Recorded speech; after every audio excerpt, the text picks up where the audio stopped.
3, 2, 1. All right, we are off. This is the 10K race I ran last week. And if you've already seen the full race day video, this one's just a bit more of a raw look into what I was thinking, how it was feeling, what went right, what didn't, all that stuff. So a bit of context first. This race is 3 weeks before the Perth Running Festival Marathon, which is my big goal. So this isn't a target for me. I haven't tapered. There's no special prep.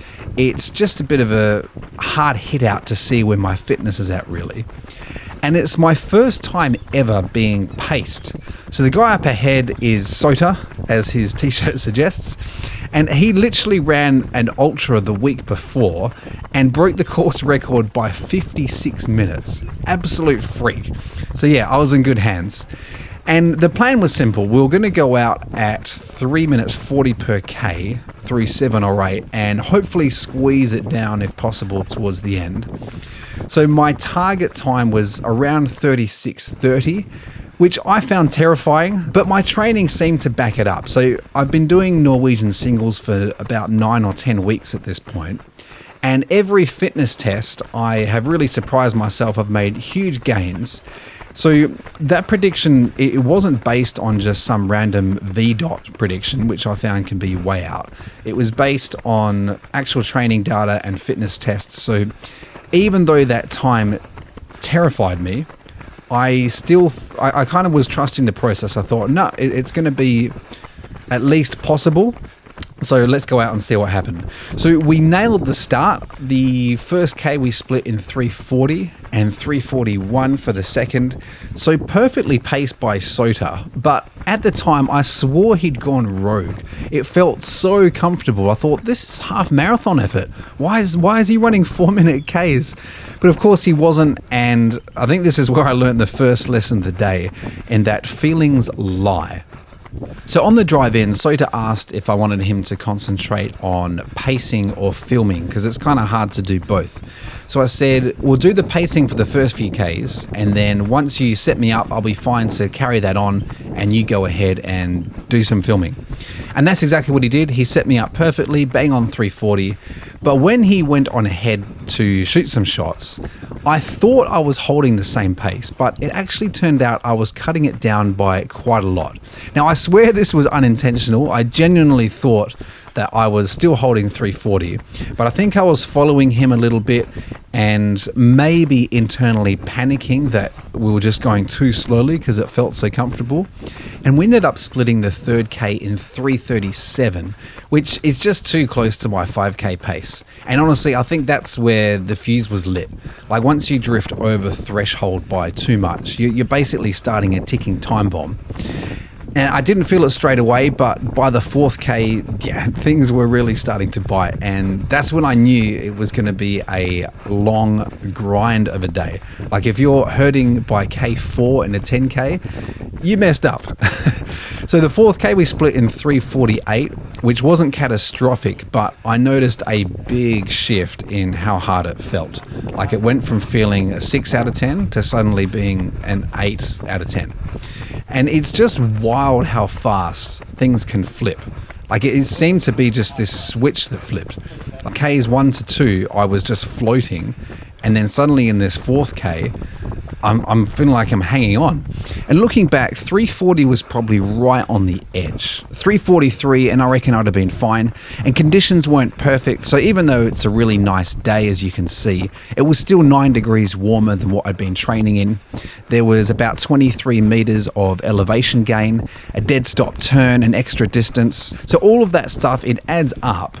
And probably a more realistic goal for the day would have been 37 low, I reckon. So fast forward to K7, and I was deep in struggle town. Like, I was hurting by this point. My legs were heavy. My breathing is, well, you can hear my breathing. I was dying.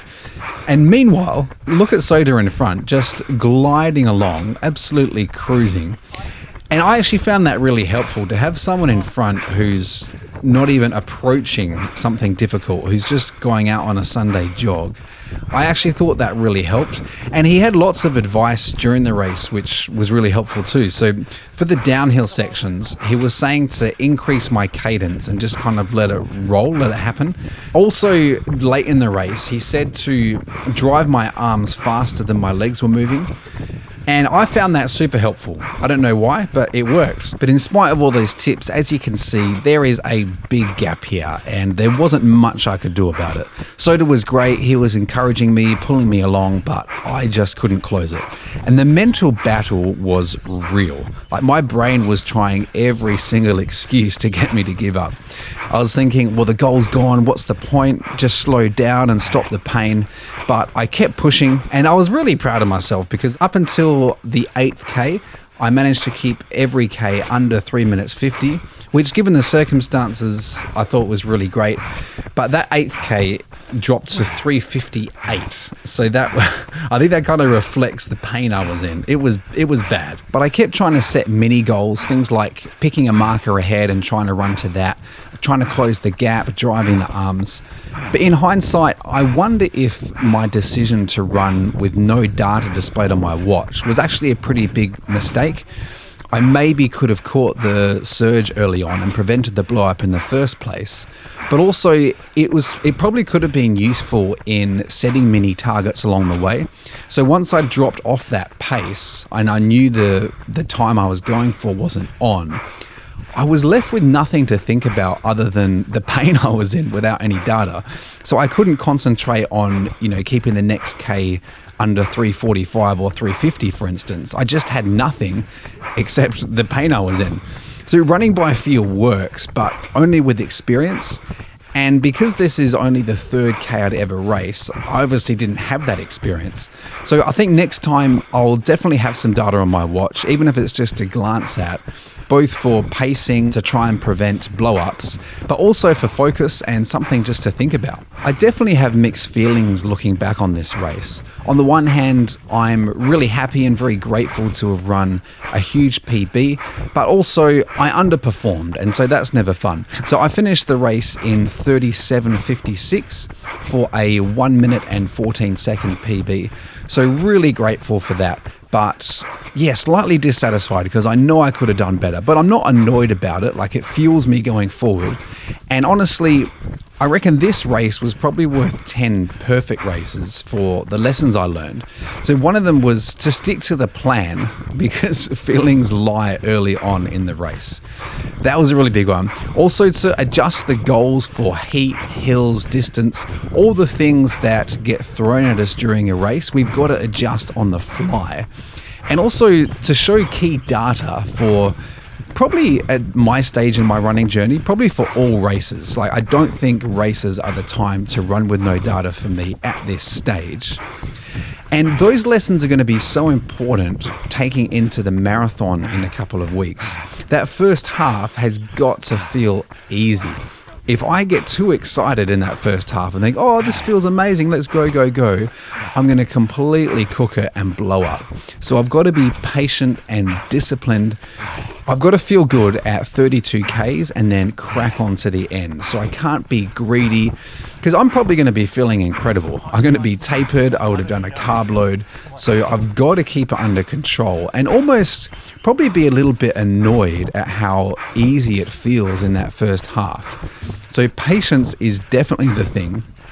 Also, decision making really matters, and that's why racing is so good.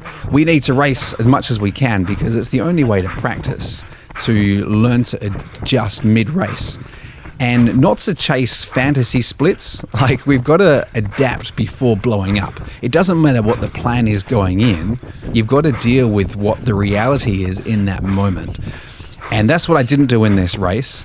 But great lessons going forward. So I'm going to take all of that into the marathon. And there's not much left in this race, so I'll just let it roll.